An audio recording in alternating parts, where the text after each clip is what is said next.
हिंदुस्तान में 3 Apollo hospital है, बड़ा hospital Apollo, Bombay, Chennai, Kolkata. Apollo hospital के senior doctor, heart specialist doctor Aftab Khan महीना में 3 दिन अमेरिका रहता है, हर महीना 3 दिन अमेरिका रहता है। और मालूम है 3 दिन अमेरिका रहता है, हर महीना 3 दिन लगाता है वो जमात में, बंधा हुआ है, हार्ट स्पेशलिस्ट डॉक्टर है, ऑपरेशन करने के लिए अमेरिका जाता है, इतनी बड़ी दाढ़ी है। मेरी मुलाकात अल्हम्दुलिल्लाह सुम्मा अल्हम्दुलिल्लाह उनके चैम्बर पे गया, वो बड़े खुश हुए अल्हम्दुलिल्लाह कि आप इमाम साहब हैं। तो मैंने कहा कि डॉक्टर साहब, आप डॉक्टर साहब इस लाइन में होकर के अल्हम्दुलिल्लाह सुम्मा अल्हम्दुलिल्लाह दीन से जुड़े हुए हैं, अल्हम्दुलिल्लाह आपके चेहरे को देखा मेरा दिल बाग बाग हो गया। बोला हजरत अल्हम्दुलिल्लाह सुम्मा अल्हम्दुलिल्लाह तालिबी इल्मी के ज़माने से मेरी दाढ़ी है, सुभान अल्लाह। बोला मैं जब इंग्लैंड में पढ़ता तो उस वक्त भी मेरी दाढ़ी थी, आज तक मैंने दाढ़ी में आस्तूरा नहीं लगाया, इतनी बड़ी दाढ़ी। 30 साल का हट्टा कट्ठा नौजवान, खूबसूरत लड़का, डॉक्टर, हार्ट स्पेशलिस्ट डॉक्टर। मेरे बच्चों अपने चेहरे को दाढ़ी से सजाओ। तुम क्या चाहते हो कि हशर के मैदान में जब तुम उठाए जाओगे, अल्लाह के रसूल के सामने जब तुम खड़े किए जाओगे, तुम्हारे चेहरे पे दाढ़ी नहीं होगी? शिफात कैसे मिलेगी? तो इंशाल्लाह दाढ़ी रखोगे। देखिए दाढ़ी भी बड़ी जिद्दी है, दाढ़ी भी बड़ी जिद्दी है। ये जब भी निकलती है मर्द के चेहरे पे निकलती है। अच्छा, औरत के चेहरे पे दाढ़ी निकली देखे इधर औरतों के चेहरा में दाढ़ी चिका क्यों? ये जब भी निकलती है मर्द के चेहरे पे निकलती है। लेकिन ये बुधवा चलाया था नाई किया, बोला जल्दी चीला खुजलावे जीगा। ये दाढ़ी कहती है अरे नहीं तुम मर्द हो, हमको मत छीलो, तुम मर्द हो। ये दाढ़ी को बोलता नहीं नहीं हम मर्द नहीं जीगा, हम वहा छीलो। इंशाल्लाह दाढ़ी रखेंगे।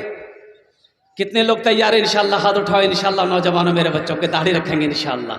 या अल्लाह हमारे बच्चों के चेहरों को दाढ़ी से सजा दे, या अल्लाह नबी की सुन्नत से सजा दे, या अल्लाह नबी की सुन्नत पे अमल करने की तौफीक अता फरमा दे। ये हमारा बच्चा नादान है, ये भूला हुआ है, ये अल्लाह भटक गया है, शैतान ने वरगला दिया है। या अल्लाह ये हमारा बच्चा लेकिन दिल बड़ा अच्छा है। या अल्लाह हमारे बच्चे ये जलसे में आए हैं, ये हाथों को उठाया है। या अल्लाह कबूलियत की घड़ी है, तेरी बारगाह में दुआ है कि या अल्लाह इनकी ज़िंदगी को बदल दे। आमीन बोले अल्हम्दुलिल्लाह। मस्जिद का जलसा है, बहुत तेज़ी के साथ मेरे भाइयों। आखिरत की तैयारियों में से जो सबसे पहली तैयारी है वो नमाज है। वो क्या है बोलिए भाई? अरे भाई बोलो भाई क्या है? नमाज। अभी रात भर जलसा सुन रहे हैं आप, जलसा खत्म हो जाएगा, घर जाएंगे भाई? घरे में जाएंगे, क्या कीजिए घर में जाके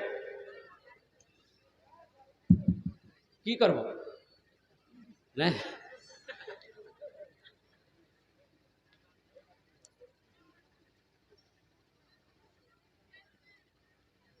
घर में जाकर ये जो टाइम फजर का वक्त अब हो रहा है, इंशाल्लाह फजर का वक्त हो ही जाएगा। अब जब तक दुआ होगी, 1 बज रहा है, दुआ होगी जब तक आप फजर का वक्त हो जाएगा। तो सबसे पहले जाके आप फजर पढ़िए। अगर आपने फजर नहीं पढ़ी, मेरे बच्चों सुनो, फजर नहीं पढ़े सो गए, फजर नहीं पढ़े सो गए, ये पूरी रात का जगना बेकार, ये तुम्हारा बैठना बेकार है, जगना बेकार हो गया पूरी रात। तुमने फजर पढ़ ली, अल्हम्दुलिल्लाह, अल्लाह तेरे आने को, बैठने को, सुनने को अपनी बारगाह में कबूल फरमा लेगा। यहां अजान हो जाए तो यहां नमाज पढ़ लेना, मस्जिद में नमाज पढ़ लेना, या अपने मोहल्ले में जाके, गांव में जाके नमाज पढ़ लेना। नमाज कोई छोड़ने वाला अमल है, कोई छोड़ने वाला अमल नहीं है। एक आदमी की गाय जो है ना, गाय मस्जिद में घुस गई। वो जो इमाम साहब रहे ना मस्जिद के, उसका नाम था लठ मौलवी साहब, लट्ठी रखते थे। तो देखे कि गाय घुस गई है मस्जिद में, तो लिए लट्ठी, 5-6 डंठा मारे लठ गाय को, गाय भागी। जब तक गाय वाला आ गया, गर्म हो गया, कहना तो मां लो मर गाय। बोला अरे नालायक कहीं का, मस्जिद में घुसेगी गाय तो मारेगा नहीं? बोला हजरत वो जानवर ना था, वो नहीं जानता कि ये मस्जिद है, हमको कभी देखे मस्जिद में? बोलो अच्छा अच्छा, बात सही जगह। हमरा कभी देख लो जे मस्जिद में। मस्जिदों को आबाद करो मेरे बच्चों। मस्जिदों को जो आबाद करता है अल्लाह उसकी ज़िंदगी को आबाद कर देगा। जो मस्जिदों को आबाद करता है अल्लाह उसके घर को आबाद कर देगा। जो मस्जिदों को आबाद करेगा अल्लाह उसके ख़ानदान को आबाद कर देगा। नमाज पढ़कर देखो क्या मिलता है, नमाज पढ़कर तो देखो क्या मिलता है। एक आदमी का मस्जिद के बगल में घर था और भैंस पालता था, भैंस चराता था और 10-12-15 भैंस थी उसके पास में। वो भैंस लेके खेत पे जाना, भैंस चरा के आना। तो इमाम साहब ने एक दिन पकड़ लिया, बोला ए बाबू अरे मौत से डर है कि नहीं, मरवे कि नहीं रे? बोला हाँ हजरत, मौत जब रहते तो मरे लगते। बोला तो भैंस के पीछे में कहाँ पड़ा हुआ, घर के बगल में मस्जिद है, नमाज तो पढ़, अल्लाह तेरी रोजी को बढ़ा देगा।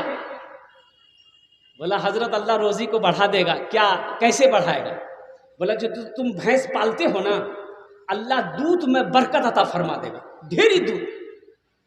बोला हजरत आज तक हमको मालूम नहीं था ये बात। ठीक है कल से हम पढ़ेंगे। अजान 5 बजे होती थी, 4 बजे भोर में मस्जिद पहुंच गया, फजर में नमाज पढ़ा बेचारा। और नमाज पढ़ के जैसे ही घर आया था एक भैंस मर गई। बोला वहां देखो, अब ये फजर पढ़ रही, एक भैंस मरी गई। भागा भागा मस्जिद गया, बोला इमाम साहब गजब हो गया। बोला क्या हुआ? बोला अभी फजर पढ़ी एक भैंस मर गई। तो इमाम साहब ने कहा कि अल्लाह तुम्हारा इम्तिहान ले रहा है। क्या तुम घबरा गए? बोला नहीं घबराए नहीं। बोले जो घर जो घर आ गया, जोहर की अजान हुई तो बड़ा डरते डरते मस्जिद जा रहा था, सोच रहा था कहीं दूसरी भी ना चली जाए। आज जोहर की नमाज पढ़ के इत्तफाकन कही, जैसे ही घर आया दूसरी भैंस मर गई। सर पकड़ के बैठ गया, बोला समझ गया 5 वक्त की नमाज है, 5 भैंस चली जाएगी।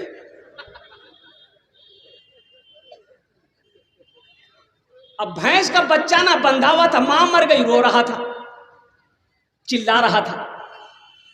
कि उन बच्चों की तरफ देखकर बोला कि ज्यादा चिल्लाओ मत, ये फर्ज पढ़े, तुम्हारी मां मर गई और तुम्हारे लिए फर्ज नहीं पढ़ना पड़ेगा, 2 रकात नफल पढ़ेंगे ना, तुम्हारा चिल्लाना बंद हो जाएगा, तुम भी चले जाओगे। मेरे बच्चों नौजवानों, नमाजों की पाबंदी करो। इंशाल्लाह ठीक है।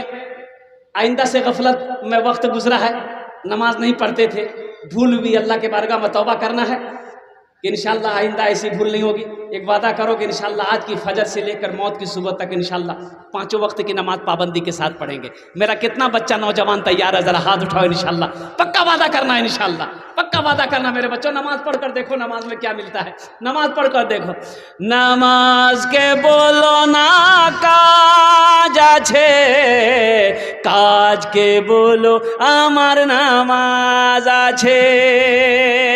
नामाज के बोलो ना काज आछे, काज के बोलो आमार नामाज आछे।